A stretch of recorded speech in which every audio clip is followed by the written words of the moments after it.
What's up everyone? Welcome back to the channel. Today I have something very special for you guys. I have a cooling upgrade for your 190E, maybe 124, whatever you might have. If you're planning on turbocharging your 190E, this is a very good upgrade to do on your car. So let's check out what I got. I know the lighting is not the best, but you're just gonna have to bear with me because I'm in my garage and I don't have a lot of space and the lighting is behind the hood. So this is what I have.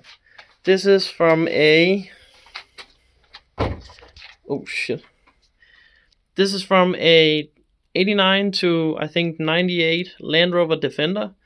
I know the pins right there, but you need to modify a little bit. But this is a very juicy radiator. The output is almost the same, at least on this side. This is a 35 mil and that's a 40 mil, but it is possible to get a hose that has the different sizing, or you can just chuck one on that's 35 onto the thermostat housing. On the inlet or outlet, I don't know which one it is. It is a 35 mil, just like the hose, so it fits perfect. The only problem is, especially on an 8-valve engine, you need the 16-valve hose, because the 8-valve goes in from the side, if I remember correctly, and the 16-valve goes in from the back or front, whatever you want to call it. It does fit great in the car, at least when you look at it from this angle. For my setup, I need to move it 15 mils closer to the driver's side, because I need to have intercooler piping go through here and also on the other side for whenever I get my turbo. So that has to, as you can see, there's a big space. There's 15 mils of difference, so I need to move it 15 mils closer to the driver's side, left side, whatever you want to call it. This is a really difficult filming position. Let me do like this. So I don't know if you can see, it's really difficult to film when you don't have a lot of space. But down there on the mountings, the mounting points, there needs to be, I need to modify it a little bit. Yeah, I know it has some surface rust, but you can see the mounting points. This lighting sucks. You can see the mounting points doesn't line up with the OEM mounts. So what I'm gonna do is I'm gonna cut off these mounts, make it look pretty. Maybe cut it off up here somewhere. I don't know yet. I'm just gonna cut it off. And then I'm gonna make my own. Bracket. Where's the drawing? I've made a drawing right here. So this is the bracket I'm gonna make with the two holes, and then I'm going to make some plates. So seen from the front, I'm gonna use some tubing, 30 by 30 tubing, and make these cuts, weld it back together, make some plates with some holes, just like this one. Instead, this is just flat stock, but I'm not going to use flat stock because I think it's going to be a little bit too flimsy. So I'm going to use some tubing, and I'm going to mount it up to the frame rail. I'm going to drill some holes and make some what do you call it? I'm gonna put some rib knots in, so I have a thread to thread the bolts into, because it's kind of difficult to get a bolt inside the frame rail. So with regards to the overflow tank, the coolant reservoir overflow that used to sit there where I have a catch can now, I'm going to move it up to the battery. Let me just fix the light real quick. Lighting fixed. So I'm gonna put the coolant reservoir, I'm gonna put it up here where the battery used to be, and I'm gonna tee off from the thermostat housing to the radiator and then over to the coolant overflow tank. so I can vent the system from air bubbles and shit. This hose, you will need to cut this hose right there and put a plug in it, because there's no way for this to go anymore. You can use some kind of pipe and tee into the stock heat exchanger. I can't remember what it's called. Heater element. But I'm gonna use some AN8 line, and then I'm going to feed that into here, where I'm gonna have a T piece or a Y piece that goes into the heat exchanger, the heater element, and of course into the coolant reservoir. And into the future, when I get my turbo, I will feed this. There's a whole lot more explaining why I'm doing NA and then turbo. You'll see in future videos, but I'm going to feed the AN into the turbo and then into the heat exchanger and the coolant reservoir in the future. But for now, it's gonna stay NA, so I can run the engine in without a turbo, because I don't have a tune with the turbo. That's a whole nother explanation, but let's get into building the bracket for this one. I can't really film me cutting off these, because there's basically zero fucking room in here, but you're just gonna have to trust the process, and I'm gonna show you the end result of cutting these off and the tubing bent to shape. I'm gonna film something that showing off me welding it and drilling holes and shit, but yeah, looks pretty good and looks juicy. So let's go to the store and buy some tubing and some rubber mounts and some hose and a clip. No, not a clip, and a hose clamp. Let's get to it. By the way, you can get a direct fit CSF fan from RPM Depot. They have it in stock.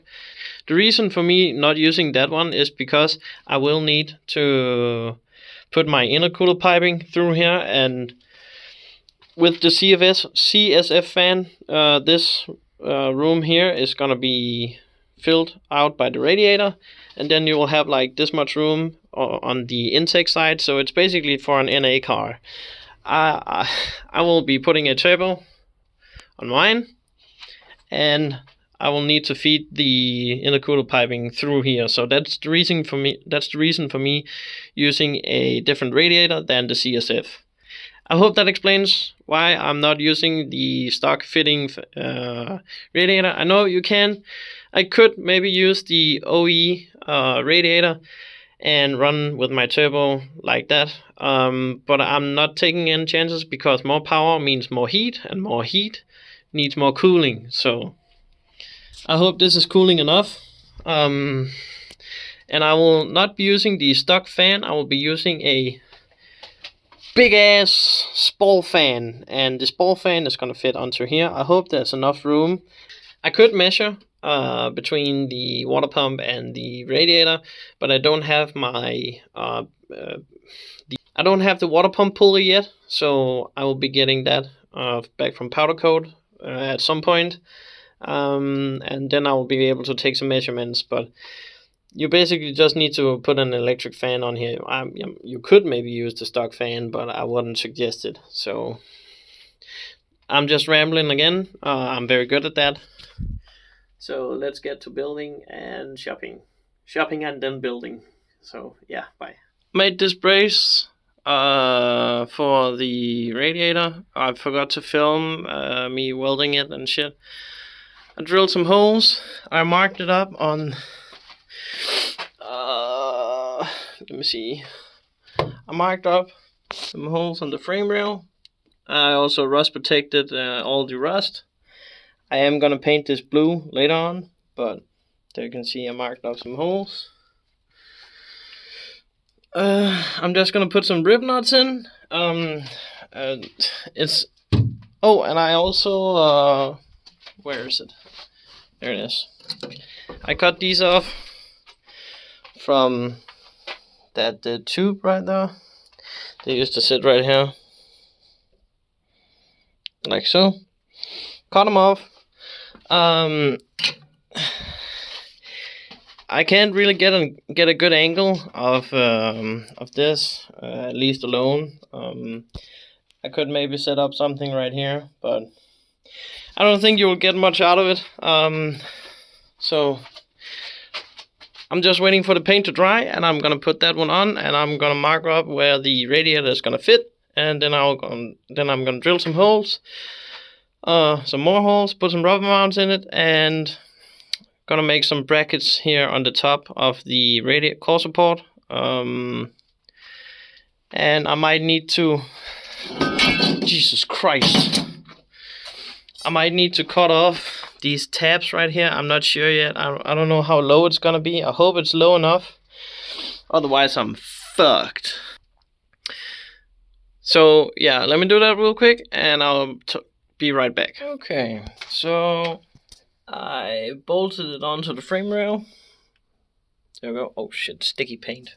Fuck. Did I get paint on my arm now? No.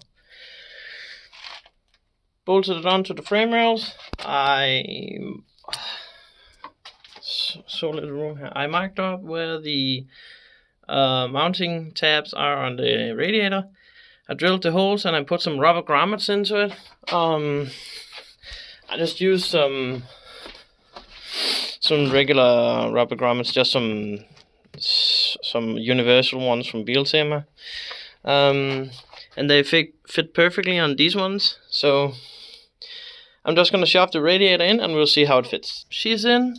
I didn't need to cut the tabs because they're actually lower than the core support, so that's a good thing.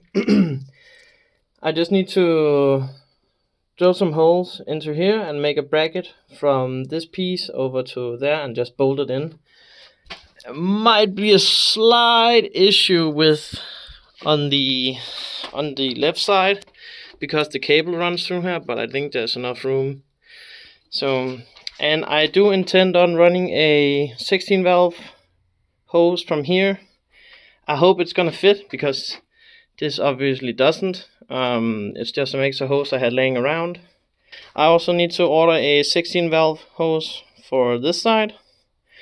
I hope it's gonna be the correct size, otherwise I'm gonna have to find some universal. I did buy some of this, but it doesn't fit. It's not the correct size for these two. I think I explained that earlier. Let me just make up those tabs real quick, and then we're done. So yeah, looks pretty good. Alright, so I got these brackets made up. I will maybe give these some paint or something.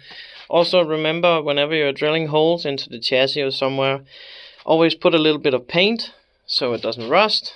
But as you can see right there, these are the tabs. Holds it in. I mean, like, it doesn't budge at all. So I would say that's a success. And obviously if you're wondering what these are for an oil cooler. So if you get this radiator like me and you have a turbo setup, if you need an oil cooler, you can always tap into these and have oil cooler in your radiator. But that's pretty much it for the cooling upgrade. Obviously I can't test it out and make sure it holds temp, but I'm pretty sure it's gonna hold temp, especially with this ball fan. So yeah, I hope you liked it, hope it helped some of you, and I'll see you guys next time. Bye.